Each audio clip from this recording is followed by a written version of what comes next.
चुनाव का आगाज हो चुका है। दिसंबर में चुनाव है, 1 दिसंबर को पहले चरण का चुनाव होगा, 5 दिसंबर को दूसरे चरण का चुनाव होगा। लेकिन फिर सवाल वहीं आकर अटक जाता है कि जीतेगी कौन सी पार्टी।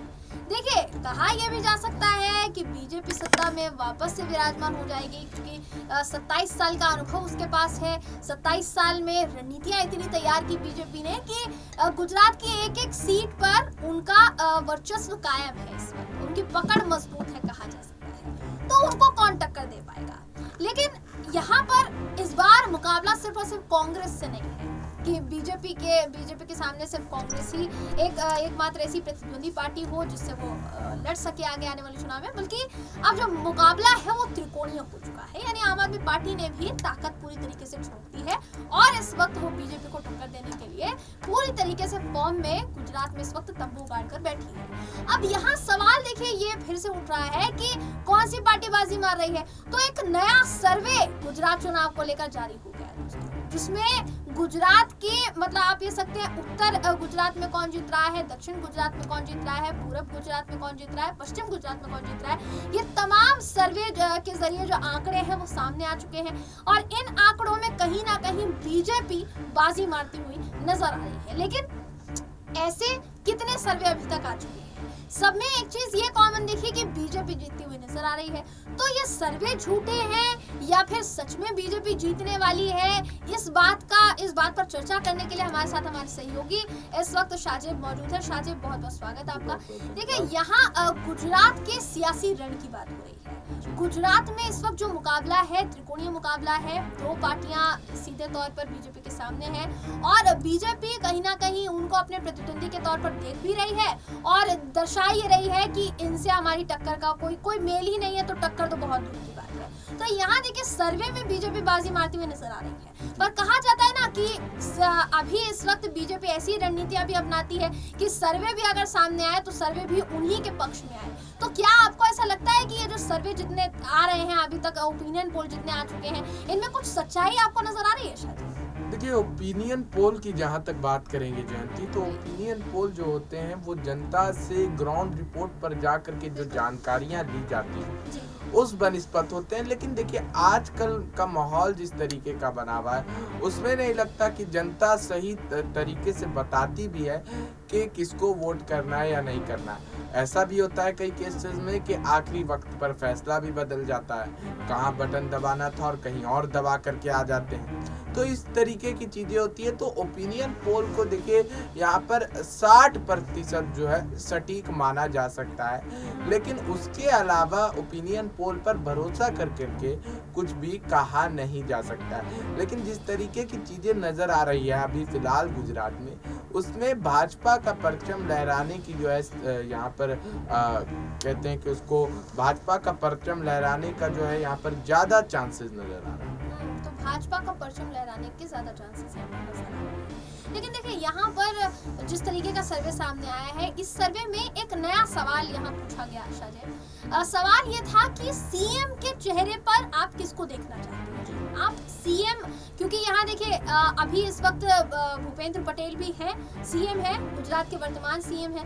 लेकिन भूपेंद्र पटेल की बात करेंगे तो जैसे मुख्यमंत्री पहले प्रधानमंत्री नरेंद्र मोदी हुआ करते थे किसी वक्त में गुजरात के, तो उनके नाम की चर्चा थी कि हाँ भाजपा के मुख्यमंत्री, और उनको उनके नाम से जाना जाता था कि हाँ उस नाम की छाप थी लोगों के दिमाग में। लेकिन भूपेंद्र पटेल को जब से बनाया है सीएम, अब मुझे नहीं लगता है कि उनकी चर्चा है। उनको शायद बेशक वो कद्दावर नेता है बीजेपी के, लेकिन जनता के दिमाग में उस तरीके से, अभी आप पूछ लीजिए जनता में से अगर किसी से आप पूछेंगे कि नाम बताइए, तो वो देखिए ज्यादातर समर्थन में मोदी जी का नाम बोल देंगे, लेकिन भूपेंद्र पटेल का नाम कहीं सामने नहीं आता है। वहीं बात करेंगे आम आदमी पार्टी की, तो आम आदमी पार्टी ने अभी ईशुदान बिल्कुल गढ़वी को, मुझे करेक्ट करने के लिए बहुत बहुत शुक्रिया, गढ़वी को यहाँ पर सीएम पद का चुनाव उनका किया है और वो सीएम के लिए उनको उतारा है।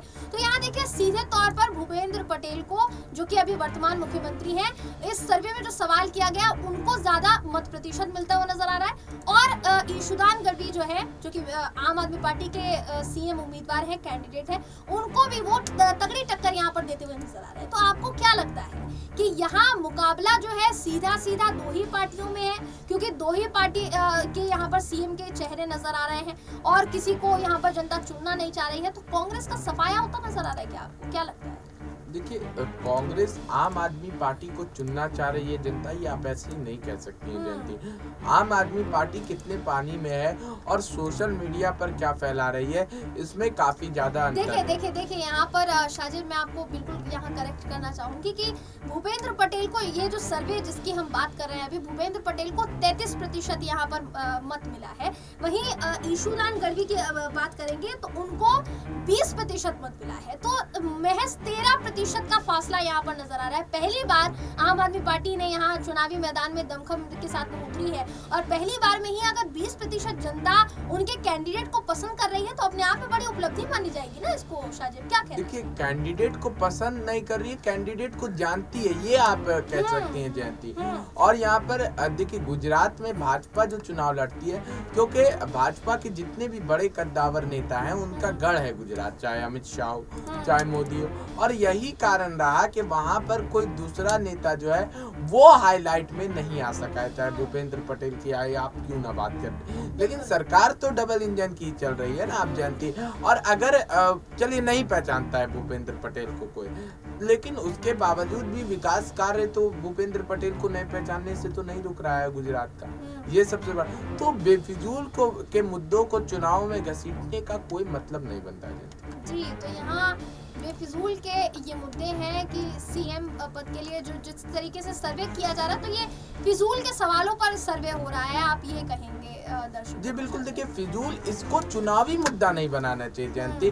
मुद्दा रोजगार रहना चाहिए, मुद्दा महंगाई रहनी चाहिए, मुद्दा जो जनता का मुद्दा, वो क्या सीएम को कौन पहचान रहा है, तुम्हारे सीएम को पहचान रहा है, तुम जीत जाओगे हमारे सीएम को, तो ये कोई मुद्दा नहीं हुआ, ये बचकानी बातें जो है जयंती।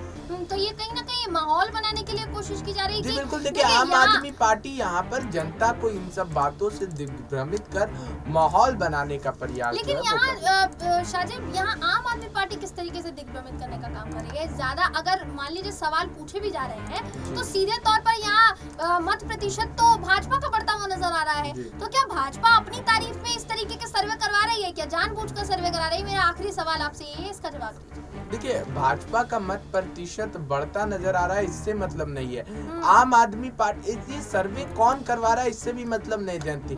मतलब है कि चुनाव के समय इन सब चीजों को लाना ही नहीं चाहिए। चुनाव के समय जो लाजमी मुद्दे हैं बस उन पर बात करना चाहिए जी। तो यहाँ चुनाव के समय में फिजूल के मुद्दों को घुसाया जा रहा है और एक पार्टी, या आप बोल सकते हैं कि सभी पार्टियां अपने अपने दाव खेल रही हैं, सिर्फ और सिर्फ पब्लिसिटी गेन करने के लिए। जनता कैसे भी रहे, उनके मुद्दे उठाए जाए नहीं उठाए जाए, इससे किसी भी पार्टी को फर्क नहीं पड़ता है। अभी तक जो सर्वे सामने आ रहे हैं उससे निष्कर्ष निकलकर सामने आ रहा है। अब देखिए कौन सा सर्वे आगे सामने आता है, उसमें कितनी सच्चाई है कितनी नहीं है, उस पर आगे चर्चा करेंगे। आगे फिर किसी नई डिबेट के साथ, नए मुद्दे के साथ आपके साथ मिलेंगे। बहरहाल इस खबर पर आपकी राय क्या है कमेंट करके जरूर बताइएगा। वीडियो अगर आपको पसंद आया हो तो वीडियो को लाइक और शेयर करना ना भूलें। तो मुलाकात होगी आपसे किसी ऐसी ही खबर के साथ, तब तक के लिए नमस्कार।